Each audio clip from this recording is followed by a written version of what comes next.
পশ্চিমবঙ্গ রাজ্য সরকারের অন্নপূর্ণা যোজনার অফলাইন ফর্ম ইতিমধ্যে প্রকাশিত হয়েছে, এটা আপনারা অনেকেই জানেন। এবং বাংলা, ইংলিশ এবং হিন্দি তিনটে ল্যাঙ্গুয়েজে এই ফর্ম প্রকাশিত হয়েছে।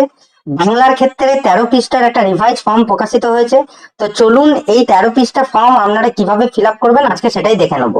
সবার প্রথমে দেখুন, একটা কথা মনে রাখবেন, এই অন্নপূর্ণা যোজনার ক্ষেত্রে ফর্ম যেটা ফিল আপ করতে হবে সেটা কিন্তু পারিবারিক ফর্ম, অর্থাৎ ইন্ডিভিজুয়াল কোনো ব্যক্তি ফর্ম ফিল আপ করবেন না।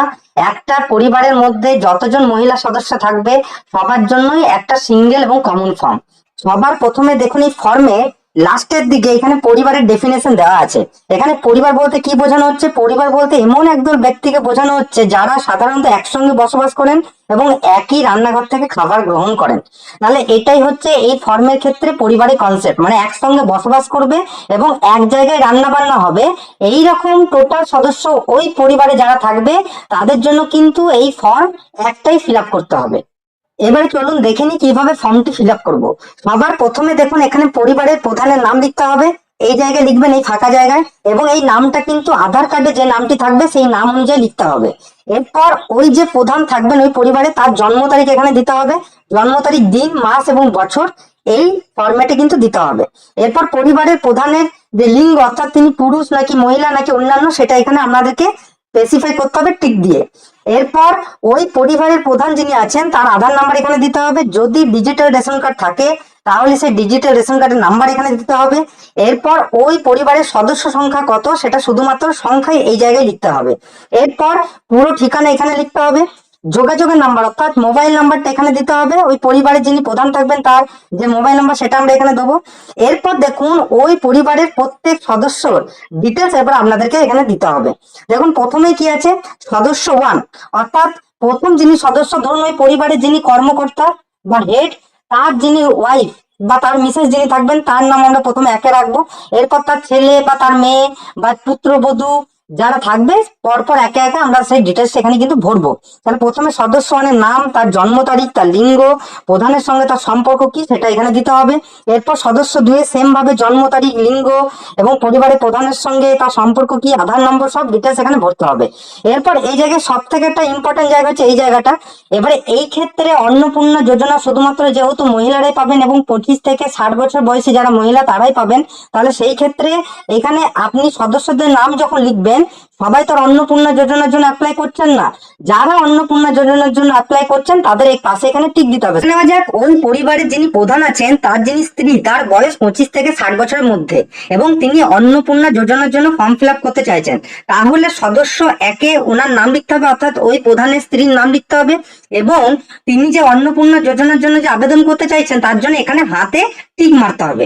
এরপর ধরুন সদস্য 2 যেখানে আছে, এখানে ওই পরিবারের প্রধানের ছেলের নাম আছে। স্বাভাবিকভাবে এই ছেলেরা কিন্তু অন্নপূর্ণা যোজনার জন্য এখানে অ্যাপ্লাই করবেন না বা আবেদন করবেন না। তাহলে সেই ক্ষেত্রে সদস্য 2 ওই পরিবারের ওই প্রধানের ছেলের নাম দিলেও আমি কিন্তু পাশে যে হ্যাঁ আছে সেই অপশনে কিন্তু টিক মারবো না, অর্থাৎ তিনি সদস্য হিসাবে তার নাম আমরা দিলাম কিন্তু তিনি অন্নপূর্ণা যোজনার জন্য আবেদন করতে চাইছেন না। একইভাবে ধরে নিলাম এবার 3 নম্বর সদস্য যিনি আছেন তিনি হচ্ছেন ওই পরিবারের পুত্রবধূ, তার বয়স 25 থেকে 60 বছরের মধ্যে এবং তিনি অন্নপূর্ণা যোজনার জন্য অ্যাপ্লিকেশন করতে চাইছেন। তাহলে সেই ক্ষেত্রে এই সদস্য 3 তার নাম, জন্ম তারিখ, লিঙ্গ, ওই পরিবারের প্রধানের সাথে সম্পর্ক, আধার নম্বর সমস্ত কিছু লিখে এইখানে যে হ্যাঁ আছে অর্থাৎ অন্নপূর্ণা যোজনার জন্য তিনি অ্যাপ্লিকেশন করতে চাইছেন এখানে টিক মারবো।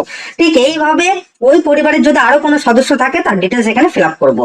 এরপর দেখুন আছে পরিবারের প্রধান এবং পরিবারের সকল প্রাপ্তবয়স্ক সদস্যদের ব্যাংক অ্যাকাউন্ট নাম্বার নগদ অর্থ স্থানান্তরের জন্য, অর্থাৎ এবারে পরিবারের প্রধান থেকে শুরু করে যত সদস্য নাম আমি এখানে লিখলাম প্রত্যেকের ব্যাংক অ্যাকাউন্ট নাম্বার এবং আইএফএসসি কোড কিন্তু আপনাদের এখানে দিতে হবে। এরপর ওই পরিবারের প্রধান সহ প্রত্যেক সদস্যের এপিক নাম্বার এবং পার্ট নাম্বার অর্থাৎ অংশ নাম্বার এখানে কিন্তু উল্লেখ করতে হবে। তারপর দেখুন আছে বিভাগ। বিভাগ বলতে ওই যে পরিবারটা, ওই পরিবার কি ক্যাটাগরি, এসসি ক্যাটাগরি নাকি এসটি ক্যাটাগরি নাকি ওবিসি ক্যাটাগরি নাকি অসংরক্ষিত অর্থাৎ আনরিজার্ভ ক্যাটাগরি বা ইডব্লিউএস, এটা এখানে উল্লেখ করতে হবে।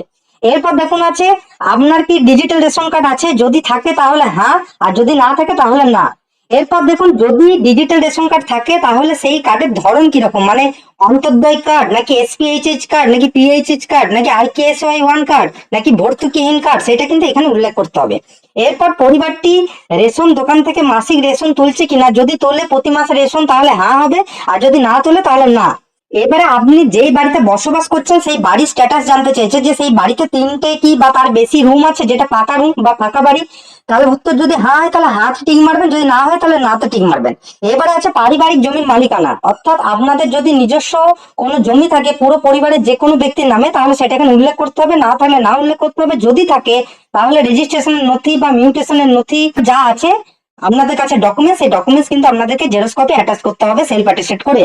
এরপর দেখুন আছে পরিবারের সকল সদস্যের মোট জমির পরিমাণ, যেটা শতকে আপনাদের এখানে উল্লেখ করতে হবে যে টোটাল আপনাদের কত জমি আছে, সেই জমির পরিমাণটা শতক যে একক আছে সেই এককে কিন্তু আপনাদের উল্লেখ করতে হবে। এরপর আপনার পরিবারে কি অবাণিজ্যিক মোটর চালিত 4 চাকার গাড়ি আছে, অর্থাৎ আপনাদের 4 হুইলার আছে, যেটা কিন্তু আপনার কমার্শিয়াল পারপাস ইউজ করেন না, প্রাইভেট পারপাস ইউজ করেন। তো সেই রকম যদি থাকে তাহলে হ্যাঁ বলবেন, না থাকলে না বলবেন। যদি থাকে তাহলে গাড়ির সংখ্যা কতগুলো গাড়ি আছে সেটা উল্লেখ করবেন, গাড়ির রেজিস্ট্রেশন নাম্বারও উল্লেখ করবেন। আর আপনার গাড়িটি কি গাড়ি, জিপ নাকি ট্রাক্টর, সেটা আপনাকে এখানে উল্লেখ করতে হবে এবং কোন মডেল সেটা উল্লেখ করতে হবে। এবার পরিবারের সদস্যদের যদি স্বাস্থ্য বীমা থাকে তাহলে হ্যাঁ লিখতে হবে, যদি না থাকে তাহলে এক্ষেত্রে না লিখতে হবে। ওই পরিবারের যদি কোনো সদস্যের স্বাস্থ্য বীমা থাকে সেটা সরকারি বা বেসরকারি সেটা এখানে উল্লেখ করতে হবে এবং ওই প্রিমিয়ামের যে ডিটেলস সেটা কিন্তু এখানে দিতে হবে। সাপোজ যদি কোনো সদস্যের স্বাস্থ্যসাথী কার্ড থাকে সেক্ষেত্রে এখানে সরকারি উল্লেখ করতে হবে, যদি কোনো প্রাইভেট কোম্পানির কোনো স্বাস্থ্য বীমা থাকে তাহলে সেক্ষেত্রে বেসরকারি উল্লেখ করতে হবে এবং তার প্রিমিয়ামের ডিটেলস আমরা দেবো। এরপর যদি কোনো সদস্য ওই পরিবারের ইনকাম ট্যাক্স দেয় তাহলে সেটা এখানে উল্লেখ করতে হবে এবং প্রত্যেক সদস্যের প্যান ডিটেলস অর্থাৎ প্যান কার্ডের ডিটেলস দিতে হবে, যদি প্যান কার্ড থাকে, না থাকলে না করবেন। এরপর ওই পরিবারের সদস্যদের কর্মসংস্থানের ধরন এখানে উল্লেখ করতে হবে। দেখুন তিনি সরকারি ক্ষেত্রে চাকরি করে নাকি বেসরকারি ক্ষেত্রে চাকরি করে নাকি অন্য কোথাও, নাকি পরিযায়ী শ্রমিক নাকি বেকার নাকি অন্যান্য, এখানে উল্লেখ করতে হবে। প্রধান সহ মানে ওই পরিবারের প্রধান সহ প্রত্যেক সদস্যের ক্ষেত্রে কিন্তু এটা উল্লেখ করতে হবে। এরপর ওই পরিবারের শিক্ষিত প্রাপ্তবয়স্ক সদস্যের সংখ্যা, অশিক্ষিত প্রাপ্তবয়স্ক সদস্যের সংখ্যা এখানে উল্লেখ করতে হবে এবং কোন সদস্য শিক্ষিত অশিক্ষিত বা সর্বোচ্চ শিক্ষাগত যোগ্যতা কি সেগুলো কিন্তু এখানে দিতে হবে। এরপর ওই পরিবারের কোনো সদস্য যদি সাংবিধানিক পদ, মন্ত্রী, সাংসদ, বিধায়ক, পৌরস্থানীয় সংস্থা এবং পঞ্চায়েত সংস্থার যদি প্রাক্তন অথবা বর্তমান ধারক হন তাহলে সেটা উল্লেখ করতে হবে এবং যিনি এই পদে রয়েছেন তার সদস্য নাম্বারও দিতে হবে। যদি কোনো সদস্য সরকারি পেনশনভোগী হন সেটা উল্লেখ করতে হবে এবং যিনি সরকারি পেনশনভোগী তার সদস্য নাম্বারও দিতে হবে। এরপর যদি কোনো সদস্য জিএসটির অধীনে নিবন্ধিত আছেন সেটাও এখানে উল্লেখ করতে হবে এবং পরিবারের মোট বার্ষিক আয়, অর্থাৎ ওই পরিবারের টোটাল যে মেম্বার আছে সমস্ত মেম্বারের টোটাল যে বার্ষিক আয় সেটা কিন্তু এখানে উল্লেখ করতে হবে। এরপর যদি কোনো পরিবারের সদস্য সিএ তে অ্যাপ্লাই করে থাকেন তাহলে তার ডিটেলস কিন্তু এখানে দিতে হবে। এরপর যদি কিষাণ ক্রেডিট কার্ড বা কোনো এআরডি থেকে কোনো ফেসিলিটি বা শিল্পী ক্রেডিট কার্ড বা মৎস্যজীবী ক্রেডিট কার্ড বা স্টুডেন্ট ক্রেডিট কার্ড এইরকম যদি কোনো বেনিফিট যদি এই পরিবারে কোনো সদস্য পান তাহলে সেটাও এখানে কিন্তু উল্লেখ করতে হবে। এরপর যদি কারোর এসআইআর 2026 থেকে সাপোজ নাম ডিলিট হয়ে গেছে, সেই ক্ষেত্রে কেউ যদি ট্রাইব্যুনালে আপিল করে থাকেন তাহলে সেটা কিন্তু এখানে উল্লেখ করতে হবে। এরপর যদি ওই পরিবারে কোনো শিশু সদস্য থাকে এবং সে যদি কোনো স্কুলে পড়ে তাহলে তার ডিটেলস কিন্তু দিতে হবে, অর্থাৎ বিদ্যালয়ের নাম, কোন ক্লাসে পড়ে, শিশুর নাম এবং ওই যে স্কুলটা সেটা কি ধরনের স্কুল, মানে বেসরকারি স্কুল নাকি সরকারি স্কুল নাকি স্বীকৃত মাদ্রাসা বা অন্যান্য মাদ্রাসা নাকি অন্যান্য স্কুল, সেটা কিন্তু এখানে উল্লেখ করতে হবে। এরপর ওই শিশুদের টিকাকরণের বর্তমান অবস্থা আপনাকে এখানে উল্লেখ করতে হবে। যদি টিকাকরণ সম্পূর্ণ হয়েছে সেটাও আপনাকে উল্লেখ করতে হবে, টিকাকরণ শুরু হয়েছে তাও বলতে হবে, আর যদি টিকাকরণ হয়নি সেটাও আপনাকে উল্লেখ করতে হবে এবং যদি টিকাকরণ হয় তাহলে টিকাকরণের যে কার্ডের যে আইডি সেটা আপনাকে এখানে দিতে হবে, আর যদি না হয় তাহলে শেষ টিকা নেওয়ার তারিখ বা টিকা না নেওয়ার কারণ আপনাকে এখানে স্পষ্টভাবে জানাতে হবে। এরপর ওই পরিবারের কোনো সদস্য যদি সরকারি প্রকল্পের সুবিধা যদি ডিবিটির মাধ্যমে পান তাহলে সেগুলো এখানে উল্লেখ করতে হবে একটা একটা করে এবং যদি কোনো কারণে ওই বেনিফিট যদি ওই সদস্য প্রত্যাহার করতে চান তাহলে দেখুন এখানে একটা কলাম আছে, এই পাশে দেখুন হ্যাঁ আছে, ওই হ্যাঁতে কিন্তু টিক মারতে হবে এবং প্রত্যেক সদস্যের ক্ষেত্রে আলাদা আলাদা ভাবে এটা কিন্তু ফিল আপ করতে হবে। এরপর দেখুন এখানে একটা আপনাদের ডিক্লারেশন দিতে হবে যেখানে পরিষ্কারভাবে লেখা আছে, আমি এই মর্মে ঘোষণা করছি যে উপরে প্রদত্ত তথ্য আমার জ্ঞান ও বিশ্বাস অনুযায়ী সত্য এবং প্রযোজ্য ক্ষেত্রে আমি সকল সহায়ক নথি প্রদান করেছি এবং উপরে উল্লেখিত কোনো মানদণ্ড বাদ দিইনি।